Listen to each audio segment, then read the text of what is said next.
നിസ്തുല്യനായ യേശുക്രിസ്തുവിന്റെ നാമത്തിൽ നിങ്ങളെ വീണ്ടും ഈ ഹോപ്പ് ചാനൽ സ്റ്റുഡിയോയിലേക്ക് സ്വാഗതം ചെയ്യാണ്. നാം ദൈവത്തിൻ്റെ 10 കൽപ്പനയെക്കുറിച്ചാണ് പഠിച്ചുകൊണ്ടിരിക്കുന്നത്. ഇന്നത്തെ എൻ്റെ വിഷയം 5-ാമത്തെ കൽപ്പനയെക്കുറിച്ചാണ്. അത് പഠിക്കുന്നതിന് മുൻപായിട്ട് നമ്മുടെ ദൈവത്തോട് നമുക്ക് പ്രാർത്ഥിക്കാം. ഞങ്ങളെ സ്നേഹിക്കുന്ന സ്വർഗീയ വാഴ്ത്തപ്പെട്ട ദൈവമേ, പരിശുദ്ധ നാമത്തിന് നന്ദിയോടെ സ്തോത്രം. ഒരു പ്രാവശ്യം കൂടി അവിടുത്തെ സന്നിധിയിലായിരുന്നുകൊണ്ട് തിരുവചനത്തിൽ ദൈവത്തിൻ്റെ കൽപ്പനകളെക്കുറിച്ച് പഠിപ്പാൻ തന്ന ഈ വലിയ സമയത്തിന് നന്ദിയോടെ സ്തോത്രം. ഇന്നത്തെ അടികളുടെ ധ്യാനത്താൽ അവിടുത്തെ അനുഗ്രഹിക്കണമേ, അവിടുത്തെ സാന്നിധ്യത്താൽ ഞങ്ങളെ നിറയ്ക്കണമെന്ന് ക്രിസ്തയേശുവിൽ കൂടി താഴ്മയുടെ വിനയമായി ചോദിക്കുമ്പോൾ കൃപയോടെ കേൾക്കുമാറാകണമേ. ആമേൻ. പുറപ്പാട് പുസ്തകം 20-ാമത്തെ അധ്യായത്തിൽ 12-ാമത്തെ വാക്യം ഞാൻ ഇപ്രകാരം വായിക്കുന്നു: നിൻ്റെ ദൈവമായ യഹോവ നിനക്ക് തരുന്ന ദേശത്ത് നിനക്ക് ദീർഘായുസ് ഉണ്ടാകുവാൻ നിൻ്റെ അപ്പനെയും അമ്മയെയും ബഹുമാനിക്കാം. ഇത് പലപ്പോഴും ഒരു നൂതന ആശയമല്ല. അത് നമുക്കെല്ലാവർക്കും അറിയാവുന്നൊരു കാര്യമാണ്. നമ്മുടെ അപ്പനെയും അമ്മയെയും അതേ മുതിർന്നവരെയും ബഹുമാനിക്കുക എന്നുള്ളത് അത് സമൂഹത്തിൻ്റെ ഒരു നിലവാരമാണ്. എന്നാൽ ദൈവത്തിൻ്റെ കൽപ്പനയിലൂടെ ദൈവം നമ്മോട് അനുശാസിക്കുന്നത് നിൻ്റെ ദൈവമായ യഹോവ നിനക്ക് തരും ദേശത്ത് ദീർഘായുസ് ഉണ്ടാകുവാൻ നിൻ്റെ അപ്പനെയും അമ്മയെയും ബഹുമാനിക്കുക എന്നുള്ളതാണ്. അതെ, സാധാരണ അറിയാം, പേരൻസിന് നമ്മുടെ സ്നേഹം ആവശ്യമാണ്. അവർ സ്നേഹം തരുന്നു, നാം അങ്ങോട്ട് കൊടുക്കുന്നു. അങ്ങനെ അമ്മ, അപ്പൻ അല്ലെങ്കിൽ മക്കൾ എന്നുള്ളതായ ഒരു ഈടാർന്ന ബന്ധം അത് നിലനിൽപ്പുണ്ട്. എന്നാൽ ദൈവം ആഗ്രഹിക്കുന്നതും ഇതുതന്നെയാണ്. അതായത് God himself who has placed upon them a responsibility for the souls committed to their charge has ordained that during the earlier years of life parents shall stand on the place of God to their children. അപ്പം ദൈവത്തിൻ്റെ ഒരു പ്രഥമ അല്ലെങ്കിൽ പ്രതിപുരുഷന്മാരായി അല്ലെങ്കിൽ പ്രതിരൂപമായിട്ട് മാതാപിതാക്കൾ പെരുമാറണം. അത് മക്കൾക്ക് ഒരു പാഠമായിരിക്കണം. അപ്പോൾ ആ മക്കളുടെ കടമയാണ് എൻ്റെ അപ്പനെയും അമ്മയെയും ബഹുമാനിക്കുക എന്നുള്ളത്. അതെ, സദൃശ്യ വാക്യത്തിൽ ജ്ഞാനിയായ ശലോമോൻ പറയുന്നു 1:8, മകനെ അപ്പൻ്റെ പ്രബോധനം കേൾക്ക, അമ്മയുടെ ഉപദേശം ഉപേക്ഷിക്കുകയും അരുത്. അതുപോലെ തന്നെ എഫേസ്യ ലേഖനത്തിൽ പൗലോസ് പറയുന്നത് 6:1, മക്കളെ നിങ്ങളുടെ അമ്മയപ്പന്മാരെ കർത്താവിൽ അനുസരിപ്പീൻ, അത് ന്യായമല്ലോ. വീണ്ടും കൊലോസ്യ ലേഖനത്തിൽ പൗലോസ് പറയാതെ, മക്കളെ നിങ്ങളുടെ അമ്മയപ്പന്മാരെ സകലത്തിലും അനുസരിപ്പീൻ, അത് കർത്താവിൻ്റെ ശിഷ്യന്മാരിൽ കണ്ടാൽ പ്രസാദകരമല്ലോ. അപ്പോൾ ഞാനും നിങ്ങളും അതേ ക്രിസ്തുവിൻ്റെ അനുയായികളായിരിക്കുന്ന നാം ഓരോരുത്തരും എന്ത് ചെയ്യണം? നമ്മുടെ ജീവിതത്തിൽ നമ്മുടെ മാതാപിതാക്കന്മാരെ അനുസരിക്കേണ്ട ഒരു ആവശ്യത്തെയാണ് ഇവിടെ ചൂണ്ടിക്കാണിക്കുന്നത്. അതെ, എന്നാൽ പലപ്പോഴും ചില സാഹചര്യത്തിൽ മാതാപിതാക്കന്മാരെ അനുസരിക്കാതിരിക്കേണ്ടതായ സാഹചര്യങ്ങൾ ഉണ്ടാകാറുണ്ട്. അതിനെക്കുറിച്ച് വേദപുസ്തകത്തിൽ രേഖപ്പെടുത്തിയിരിക്കുന്ന 1-2 കാര്യങ്ങൾ ഞാനിപ്പോൾ ഉദ്ധരിക്കുവാനൊക്കെ ആഗ്രഹിക്കുകയാണ്. അത് ഒന്നാമതായിട്ട് ചിന്തിക്കുമ്പോൾ നമുക്കറിയാം, ആദ്യത്തെ രാജാവായ ശൗലിൻ്റെ മകൻ ജോനഥൻ. ശൗല് ദാവീദിനോട് അതേ വിദ്വേഷമുണ്ടായി, അസൂയുണ്ടായി. അതേ, ദാവീദിന് അടുത്ത രാജ്യത്തിൻ്റെ അവകാശിയായിട്ട് അല്ലെങ്കിൽ അടുത്ത രാജാവായിട്ട് വാഴിപ്പാൻ തക്കവണ്ണം ശൗലിന് യാതൊരു ആഗ്രഹവുമില്ലായിരുന്നു. അതുകൊണ്ട് ദാവീദിനെ കൊല്ലണം എന്ന് തൻ്റെ മകനായ ജോനഥനോട് പറഞ്ഞു. എന്നാൽ ജോനഥൻ എന്ത് ചെയ്തു? ജോനഥൻ ദാവീദിനെ വളരെയധികം സ്നേഹിച്ചിരുന്നു. ഇവിടെ 1 ശമൂവേൽ 19 1 മുതൽ 3 വരെയുള്ളതായ വാക്യങ്ങൾ പ്രകാരം ഞാൻ വായിക്കുന്നു: അനന്തരം ശൗൽ തൻ്റെ മകനായ യോനാഥാനോട് സകല ഭൃത്യന്മാരോടും ദാവീദിനെ കൊല്ലണമെന്ന് കൽപ്പിച്ചു. എങ്കിലും ശൗലിൻ്റെ മകനായ യോനാഥാന് ദാവീദിനോട് വളരെ ഇഷ്ടമായിരുന്നുകൊണ്ട് യോനാഥാൻ ദാവീദിനോട്, എൻ്റെ അപ്പനായ ശൗൽ നിന്നെ കൊല്ലുവാൻ നോക്കുന്നു, ആകയാൽ നീ രാവിലെ സൂക്ഷിച്ച് ഗൂഢമായൊരു സ്ഥലത്ത് ഒളിച്ചു പാർക്കുക എന്ന് പറയുകയുണ്ടായി. കാരണം അവർ തമ്മിലുള്ളതായ സ്നേഹം അത്ര വളരെ അടുത്തതായിരുന്നു. അപ്പോൾ പിതാവായ ശൗല് തന്നെ കൊല്ലുവാൻ തക്കമുള്ളതായ താല്പര്യങ്ങൾ പ്രകടിപ്പിച്ചപ്പോൾ അതിനോട് യോജിക്കുവാൻ തക്കവണ്ണം യോനാഥാന് സാധിച്ചില്ല. അതാണ് ഇവിടെ നാം കാണുന്നത്. അതുപോലെ തന്നെ യേശുവിനെ സേവിച്ചതായ അപ്പോസ്തലന്മാരോട് അതെ നിങ്ങൾ അവനെക്കുറിച്ച് പറയരുത് എന്ന് പറയുമ്പോൾ അപ്പോസ്തല പ്രവൃത്തികൾ 4:19 5:29 ഞാൻ വായിക്കുന്നത്, അതിൻ്റെ പത്രോസും യോഹന്നാനും ദൈവത്തെക്കാൾ അധികം നിങ്ങളെ അനുസരിക്കുന്നത് ദൈവമുമ്പാകെ ന്യായമോ എന്ന് വിധിപ്പിൻ. അപ്പോൾ മാതാവിനെയും പിതാവിനെയും ദൈവത്തിൽ അനുസരിക്കുക അല്ലെങ്കിൽ കർത്താവിൽ അനുസരിക്കുക എന്നാണ് പറയുന്നത്. മക്കളെ നിങ്ങളുടെ അമ്മയപ്പന്മാരെ കർത്താവിൽ അനുസരിക്കുക, അത് ന്യായമല്ലോ. അപ്പോൾ ദൈവകൽപ്പനയ്ക്ക് വിരുദ്ധമായുള്ളതായ എന്തെങ്കിലും പ്രവർത്തനങ്ങൾ ഉണ്ടായാൽ അത് നാം ദൈവത്തെയാണ് ആദ്യമായിട്ട് ബഹുമാനിക്കേണ്ടത്. അതെ, ഈ കൽപ്പനയെക്കുറിച്ച് പറയുമ്പോൾ അത് വാഗ്ദത്തത്തോടു കൂടിയ ഒരു കൽപ്പനയാണ്. നിനക്ക് നന്മയുണ്ടാകുവാനും നീ ഭൂമിയിൽ ദീർഘായുസ്സോടിരിപ്പാനും. അത് ഞാനിത് വായിക്കുന്നത് എഫേസ്യ ലേഖനം 6:2-3 നിൻ്റെ അപ്പനെയും അമ്മയും ബഹുമാനിക്കുക എന്നത് വാഗ്ദത്തത്തോടുകൂടിയ ആദ്യ കൽപ്പനയാണ്. എന്താണ് വാഗ്ദത്തം? നിനക്ക് നന്മ ഉണ്ടാകും. അതെ, ഭൂമിയിൽ നന്മ ഉണ്ടാകണമെന്ന് എന്ത് ചെയ്യണം? നാം മാതാപിതാക്കന്മാരെ അനുസരിക്കണം, അല്ലെങ്കിൽ മുതിർന്നവരെ നാം ബഹുമാനിക്കണം. അത് നമ്മുടെ സമൂഹത്തിൽ, അത് നമ്മുടെ ചുറ്റുപാടുകളിൽ ഈ ഒരു കുറവ് പലപ്പോഴും നാം കാണുന്നതായിട്ട് കാണാം. എന്താണ്? മനുഷ്യർ നേരത്തെ ഒരു കാലത്ത് പ്രായമുള്ളവരെ കാണുമ്പോൾ എഴുന്നേൽക്കുക എന്നുള്ളൊരു പതിവുണ്ടായിരുന്നു. ഇപ്പോൾ അതൊക്കെ അങ്ങ് മാറി. എല്ലാവരും തോളിന്മേൽ തോൾ കൈയിട്ട് ജീവിക്കുന്ന ഒരു സാഹചര്യമാണ്, സഹോദരന്മാരെ പോലെ. പക്ഷേ അതല്ല, നാം ബഹുമാനിക്കേണ്ടവരെ ബഹുമാനിക്കണം. അതാണ് ദൈവത്തിൻ്റെ അനുശാസന. അതുപോലെ നിനക്ക് ഭൂമിയിൽ ദീർഘായുസ് ഉണ്ടായിരിക്കാൻ. അതായത് നമുക്കറിയാം ലോഞ്ചിറ്റിവിറ്റി, ദീർഘായുസ്, അത് ദൈവം തരുന്ന ഒരു ദാനമാണ്. എത്രയോ പേര് അവരുടെ പ്രായമാകുന്നതിന് മുമ്പ് മരിച്ചു പോകുന്നതായ കാര്യങ്ങൾ നാം നമ്മുടെ ദൃഷ്ടിയിൽ തന്നെ കാണുന്നുണ്ട്. അതേ, അപകടത്താൽ, അതുപോലെ രോഗത്താൽ എത്രയോ പേര് അവരുടെ ജീവിതത്തിൽ അനുഭവിക്കാതെ പ്രായമാകാതെ തന്നെ ചെറുപ്പത്തിൽ തന്നെ അവർ മരിക്കുന്നു. എന്നാൽ ദൈവം അനുശാസിക്കുന്നത് വാഗ്ദാനം എന്താണ്? നിനക്ക് ഭൂമിയിൽ ദീർഘായുസ്സോടിരിപ്പാൻ വേണ്ടി നീ എന്ത് ചെയ്യണം? അപ്പനെയും അമ്മയെയും ബഹുമാനിക്കുക. അത് വാഗ്ദത്തത്തോടുകൂടിയ ആദ്യ കൽപ്പനയാണ്. അത് ചെറുപ്പക്കാരെയും പ്രായമുള്ളവരെയും മുതിർന്നവരെയും എല്ലാവരെയും ബാധിക്കുന്ന ഒരു കാര്യമാണ്. എന്താണ്? മറ്റൊന്നുമല്ല, നിൻ്റെ അപ്പനെയും അമ്മയെയും ബഹുമാനിക്കുക. ഒരു ഉദാഹരണം ഞാൻ വായിക്കുകയാണ്. Children who are Christians will prefer to love and approbation of God fearing parents above every earthly blessing, and it should be one of the principal studies of their lives how to make their parents happy. അതായത് മനഃപൂർവ്വമായിട്ട് മാതാപിതാക്കന്മാരെ സന്തുഷ്ടന്മാരെ, കാരണം അവർ വളരെ കഷ്ടപ്പെട്ട് അതെ നമുക്ക് വേണ്ടി സമയം ചെലവഴിച്ചു, അവരുടെ സമ്പത്ത് ചെലവഴിച്ചു, നമ്മെ വളർത്തിയവരാണ്. അവരെ മാനിക്കേണ്ടത്, അവരെ ബഹുമാനിക്കേണ്ടത്, അവരെ നോക്കേണ്ടത് നമ്മുടെ ചുമതലയാണ്. എന്നാൽ ഇന്നത്തെ കാലത്ത് കാണുന്ന ഒരു സവിശേഷത, പ്രത്യേകിച്ച് പുറം രാജ്യങ്ങളിൽ കാണുന്നത്, അപ്പനെയും അമ്മയും കൊണ്ട് ഏതെങ്കിലും പ്രായമുള്ള ഏജ്ഡ് ഹോമിലാക്കിയതിന് ശേഷം ഇവർ അവരുടെ കാര്യം നോക്കുകയാണ്. അത് ശരിയല്ല. നാം എത്രമാത്രം ചെയ്യാവോ, പ്രത്യേകിച്ച് ഈ ദേശങ്ങളിൽ, നമ്മുടെ സംസ്ഥാനത്തോ അല്ലെങ്കിൽ നമ്മുടെ ഇടയിലും അതുപോലുള്ള പ്രവണത കാണുന്നുണ്ട്. അതൊരിക്കലും പാടില്ല. കാരണം അപ്പനെയും അമ്മയും മാനിക്കുക, അവരുടെ പ്രായമായ കാലത്ത് അല്ലെങ്കിൽ അവരുടെ പ്രയാസമുള്ള കാലത്ത് നമ്മൾ അവരെ നോക്കുക എന്നുള്ളത് നമ്മുടെ കടമയാണ്. അത് യേശു ക്രിസ്തുവിൻ്റെ അനുഭവത്തെക്കുറിച്ച് പറയുമ്പോൾ യേശു നമുക്കൊരു മാതൃകയാണ്. അതായത് ലൂക്കോസിന് സുവിശേഷം 2:51 ഞാൻ വായിക്കുന്നു. പിന്നെ അവൻ അവരോടുകൂടെ ഇറങ്ങി നസറത്തിൽ വന്നു, അവർക്ക് കീഴടങ്ങിയിരുന്നു. ഈ കാര്യമെല്ലാം അവൻ്റെ അമ്മ ഹൃദയത്തിൽ സംഗ്രഹിച്ചു. യേശുവോ ജ്ഞാനത്തിലും വളർച്ചയിലും ദൈവത്തിൻ്റെയും മനുഷ്യരുടെയും കൃപയിൽ മുതിർന്നു വന്നു. കാരണം അപ്പനും അമ്മയും പറഞ്ഞനുസരിച്ച് അവർ യേശു ക്രിസ്തു ജീവിച്ചു.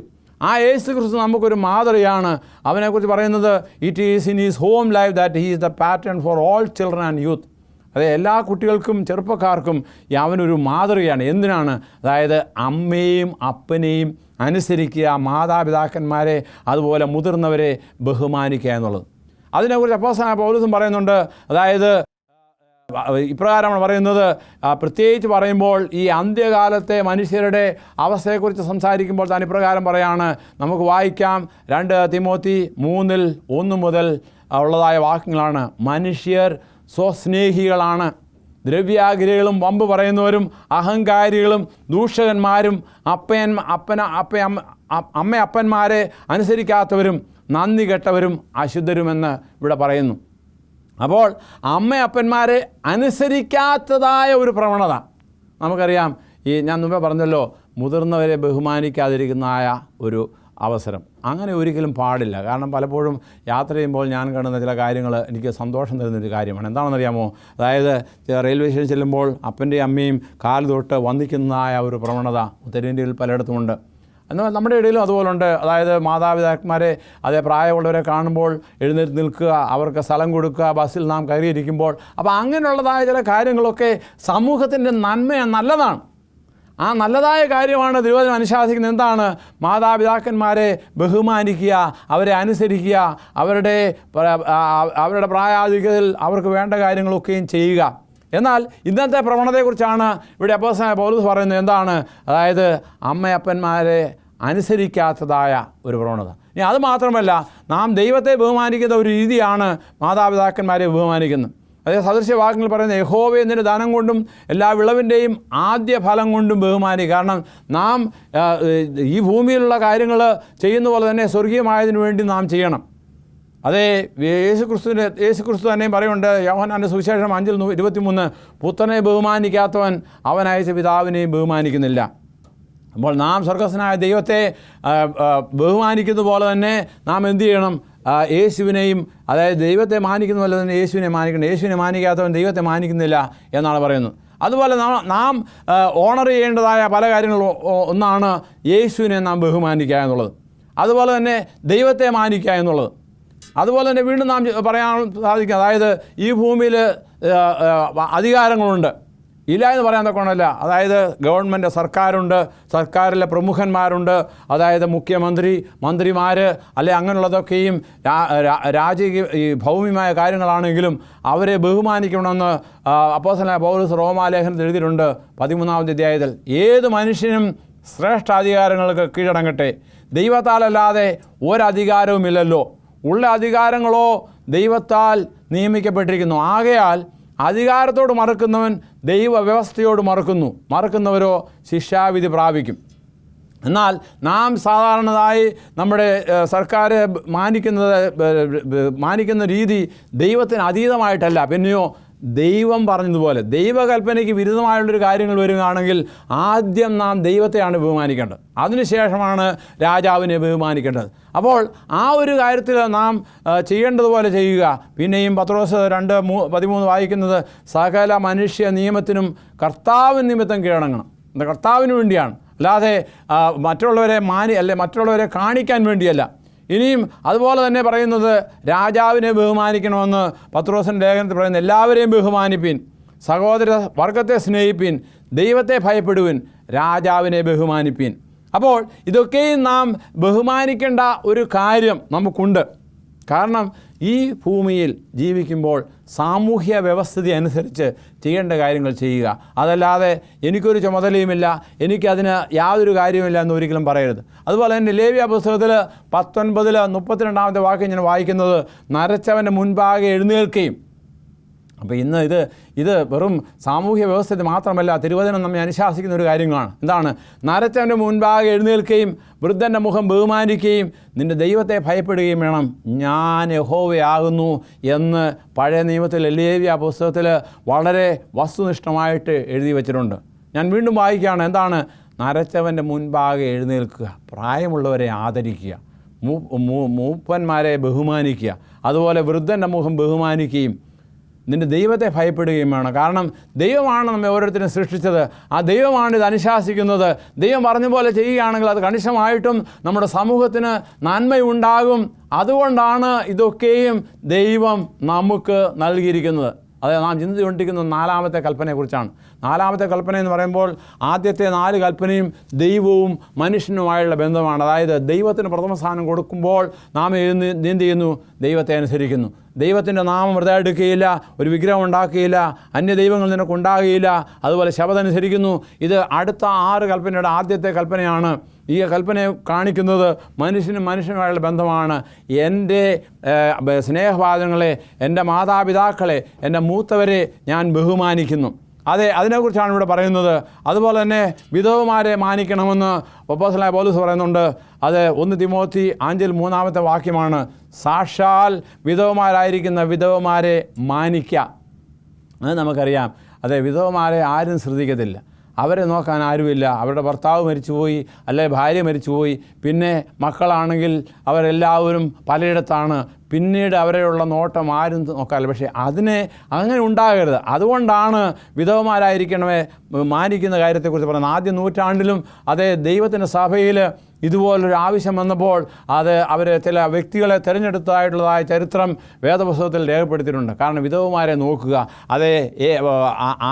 വല്ലരെയും ആരുമില്ലാത്തവരെയും നോക്കേണ്ട ഒരു കടപ്പാട് ദൈവത്തിൻ്റെ സഭയ്ക്കുണ്ട്. അതുകൊണ്ടാണ് പല ഓർഫനേജസും അതുപോലെ തന്നെ പല അനാഥാലയങ്ങളും ഉള്ളത്. ഇതൊക്കെയും എന്തിനു വേണ്ടിയാണ്? ദൈവം പറഞ്ഞതുപോലെ മനുഷ്യരെ മാനിക്കുന്നതിന് വേണ്ടിയാണ്.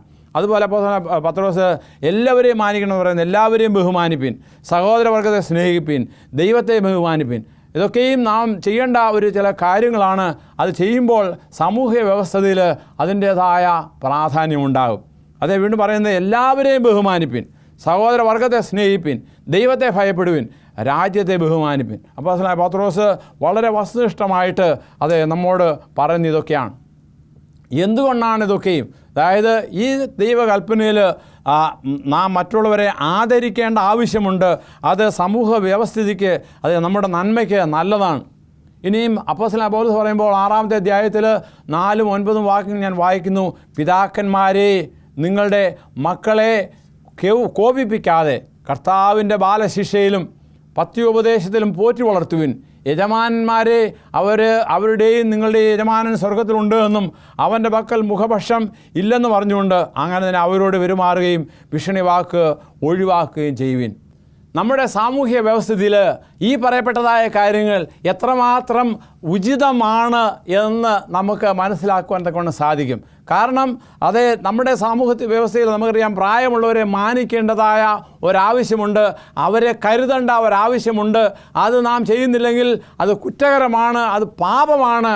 അതുകൊണ്ടാണ് ഈ പറയപ്പെട്ട കാര്യങ്ങളൊക്കെയും ദൈവം നമുക്ക് നൽകിയിരിക്കുന്നത്. പിതാക്കന്മാരെ, നിങ്ങളുടെ മക്കളെ കോപിപ്പിക്കാതെ കർത്താവിൻ്റെ ബാലശിക്ഷയിലും പത്യോപദേശത്തിലും പോറ്റി വളർത്തുവിൻ.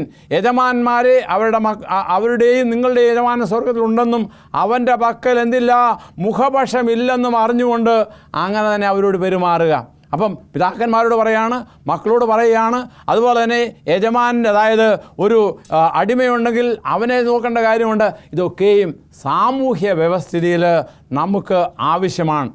പിന്നെയും കൊലോസ്യ ലേഖനത്തിൽ ഇപ്രകാരം താൻ പറയുകയുണ്ടായി, പിതാക്കന്മാരെ, നിങ്ങളുടെ മക്കൾ അധൈര്യപ്പെടാതിരിക്കേണ്ടതിന് അവരെ എന്തു ചെയ്യരുത്, കോപിപ്പിക്കരുത്.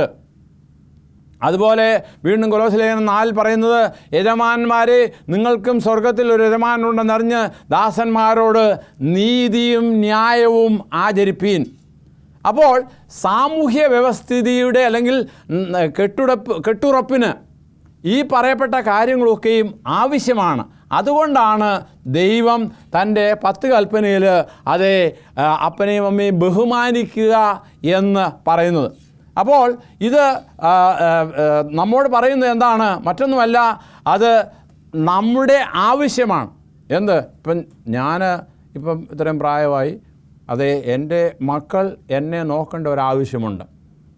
അതുപോലെ തന്നെ എൻ്റെ മക്കളെയും അവരുടെ മക്കൾ നോക്കേണ്ട ആവശ്യമുണ്ട്. അപ്പോൾ സമൂഹത്തിൻ്റെ ഈ നിലവാരം ഇങ്ങനെ തുടർന്നുകൊണ്ടേയിരിക്കും. കർത്താവായ യേശു ക്രിസ്തു രണ്ടാമത് വരുന്നവരെയും നാം ഓരോരുത്തരും നല്ല മക്കളായി, നല്ലവരായി ജീവിക്കേണ്ട ആവശ്യമുണ്ട്. നല്ലവരായി ജീവിക്കുന്നവർക്ക് ഈ പറയപ്പെട്ട കൽപ്പനകളൊക്കെയും ബാധ്യസ്ഥമാണ്. കാരണം ഇന്നത്തെ തലമുറയിൽ നാം കാണുന്നത് അമ്മയപ്പന്മാരെ അനുസരിക്കാത്ത ഒരു പ്രവണത. അതിനെക്കുറിച്ച് നാം തിമോത്തിയുടെ ലേഖനത്തിൽ വായിക്കുകയുണ്ടായല്ലോ. കാരണം അങ്ങനെയുള്ളൊരു പ്രവണതയിലേക്ക് മനുഷ്യൻ കടന്നുകൊണ്ടിരിക്കുകയാണ്. ഇത് പ്രത്യേകിച്ച് പറയുമ്പോൾ കർത്താവായ യേശു ക്രിസ്തു പറയുകയുണ്ടായി, അതായത് മനുഷ്യൻ്റെ ജീവിതം കർത്താവിൻ്റെ വരവിൻ്റെ സമയത്ത് നോഹയുടെയും ലോത്തിൻ്റെയും കാലത്തെ പോലെയാണ്. അന്നത്തെ കാലത്ത് എന്ത് സംഭവിച്ചു?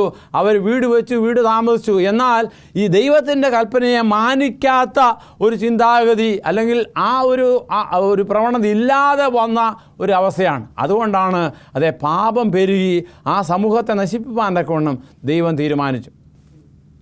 ലോത്തിൻ്റെ കാലത്ത് എന്താണ് സംഭവിച്ചത്? അവിടെയുള്ള ജനവും അവരവരുടെ കാര്യം നോക്കി പാപ വഴികളിൽ മുഴുകി ജീവിച്ചതായ ഒരു സാഹചര്യത്തെക്കുറിച്ച് നമുക്കറിയാം. അതൊന്ന് ചെറുതായിട്ട് ഞാനൊന്ന് പറയുവാനൊക്കെ ആഗ്രഹിക്കുകയാണ്. ലോത്തിനോട് അവിടെ നിന്ന് പുറപ്പെട്ടു പോരുവാനൊക്കെ പറയുവാനായി ദൈവത്തിൻ്റെ ദൂതന്മാർ അവിടെ വന്നു. ആ വന്നതായ സാഹചര്യത്തിൽ എന്ത് സംഭവിച്ചു? ആ വ്യക്തികളെ മാനിക്കുന്നതിന് പകരം, അവരെ ബഹുമാനിക്കുന്നതിന് പകരം അവരുമായിട്ട് ഭോഗത്തിലേർപ്പെടുവാൻ തക്കവണ്ണമാണ് അന്നത്തെ സമൂഹം തീരുമാനിച്ചത്.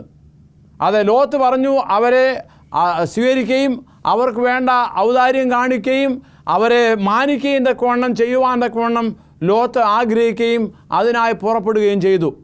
എന്നാൽ ആ ജനം അവരുമായി ഭോഗത്തിന് വേണ്ടി അവൻ്റെ ഭവനത്തിലേക്ക് തള്ളിക്കയറുവാൻ തക്കവണ്ണമുള്ളതായ പരിശ്രമം നടത്തി. അപ്പോഴെന്ത് ചെയ്തു? അതെ, എന്നിട്ടും ലോത്ത് പറയാണ്, ഇല്ല, നിങ്ങൾ അവരെ വിട്, എനിക്ക് എൻ്റെ കുട്ടികളെ എൻ്റെ പെൺകുട്ടികളെ തരാം, നിങ്ങൾ അവരുമായി ഭോഗം നടത്തിക്കൊള്ളുക എന്ന് പറഞ്ഞു. അവരത് സമ്മതിച്ചില്ല. ഇല്ല, ഈ പുരുഷന്മാരെ തന്നെ വേണം എന്ന് പറയുകയുണ്ടായി.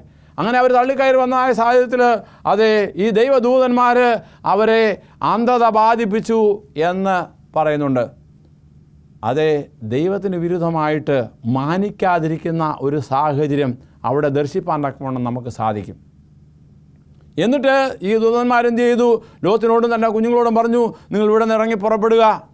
അവരെ അവിടെ നിന്ന് കയ്യിലെടുക്കുന്നത് പോലെ കൊണ്ടുപോയി എന്നിട്ട് അവരെ ആക്കി. പിന്നെയുള്ള ചരിത്രമൊക്കെ നമുക്കറിയാം. എന്നാലും ആ നടന്ന സംഭവത്തിൽ ആ മനുഷ്യരുടെ പ്രവണത എന്തായിരുന്നു? അതെ, മറ്റുള്ളവരെ ആദരിക്കാത്ത ഒരവസ്ഥ.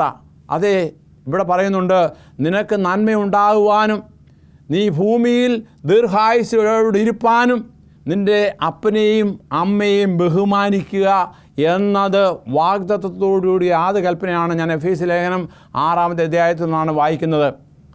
അവിടെ നന്മയുണ്ടാകണം, അതായത് സമൂഹത്തിൽ നന്മ ഉണ്ടാകണമെന്നുണ്ട്. കണിശമായിട്ടും നാം മൂത്തവരെ ബഹുമാനിക്കണം, അമ്മയപ്പന്മാരെ ആദരിക്കണം. അത് ഒരു സാമൂഹ്യ വ്യവസ്ഥതയാണ്. എന്നാൽ അതിന് വിരുദ്ധമായിട്ടുള്ള പ്രവർത്തനമാണ് നാം അവിടെ കാണുന്നത്. അതുപോലെ നിനക്ക് ഭൂമിയിൽ ദീർഘായുസ്സോടിരിപ്പാൻ തക്കവണ്ണം, അതായത് നാം എല്ലാവരും അധികം നാൾ ജീവിച്ചിരിക്കുകയില്ല. പക്ഷേ ജീവിച്ചിരിക്കുന്ന ആളുകളിൽ കണിശമായിട്ടും അതെ, നാം ജീവിതം ആസ്വദിച്ച് ജീവിപ്പാൻ തക്കവണ്ണമാണ് ദൈവം ആഗ്രഹിക്കുന്നത്. ആരോഗ്യത്തോടും ക്ഷേമത്തോടും സുഖത്തോടും സന്തോഷത്തോടും ഇരിക്കണം. എന്നാൽ അതെ ദീർഘായുസ്സായിട്ട് കുറേ നാൾ ജീവിച്ചിരുന്നുകൊണ്ട് അധികം പ്രയോജനമൊന്നുമില്ല. എന്നാൽ സന്തോഷത്തോടെ ഇരിക്കുക, ആ നല്ലൊരു വ്യവസ്ഥിതിയിൽ ജീവിക്കുക, അത് ഉണ്ടാകണമെന്നുണ്ടെങ്കിൽ അതെ, ഈ കൽപ്പന നമ്മെ അനുശാസിക്കുന്നതാണ്. അത് വാഗ്ദത്തത്തോടുകൂടിയ കൽപ്പന. അപ്പോൾ ഈ വാഗ്ദാനങ്ങൾ നമ്മുടെ ജീവിതത്തിൻ്റെ ഭാഗമായി തരണമെന്ന് കണിശമായിട്ടും നാം മൂത്തവരെ ആദരിക്കുക. അതെ, ദൈവം പറഞ്ഞതുപോലെ നാം ചെയ്യുക. എങ്കിൽ മാത്രമേ ആ സാമൂഹ്യ വ്യവസ്ഥയിൽ, നമ്മുടെ കുടുംബത്തിൽ, നമ്മുടെ ചുറ്റുപാടുകളിൽ അതിന് നന്മയുണ്ടാകുകയുള്ളൂ. ആയതുകൊണ്ട് ദൈവത്തിൻ്റെ ഈ കൽപ്പന നമ്മെ അനുശാസിക്കുന്നത് എന്താണെന്ന് ഗ്രഹിച്ചതായ നാം ഓരോരുത്തരും ദൈവം പറഞ്ഞതിനെ മാനിക്കുകയും നമ്മുടെ മൂത്തവരെ ബഹുമാനിക്കുകയും ചെയ്യുന്നില്ല എങ്കിൽ അത് നമുക്ക് ശിക്ഷാവിധിക്ക് യോഗ്യരാക്കി തീരും. അത് വരാതിരിപ്പാൻ തക്കവണ്ണം നാം എന്ത് ചെയ്യണം? നാം ചെയ്യേണ്ടത് ചെയ്യുക. ദൈവം നമ്മെ അതിനുവേണ്ടി സഹായിക്കട്ടെ. നമുക്ക് പ്രാർത്ഥിക്കാം. ഞങ്ങളെ സ്നേഹിക്കുന്ന സ്വർഗീയ വാഴ്ത്തപ്പെട്ട ദൈവമേ, അവിടുന്ന് ഞങ്ങൾക്ക് നൽകിയിരിക്കുന്നതായ ഈ കൽപ്പനകൾക്ക് നന്ദിയോടെ സ്തോത്രം.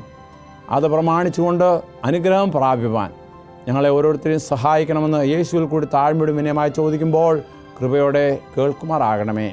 ആമേൻ.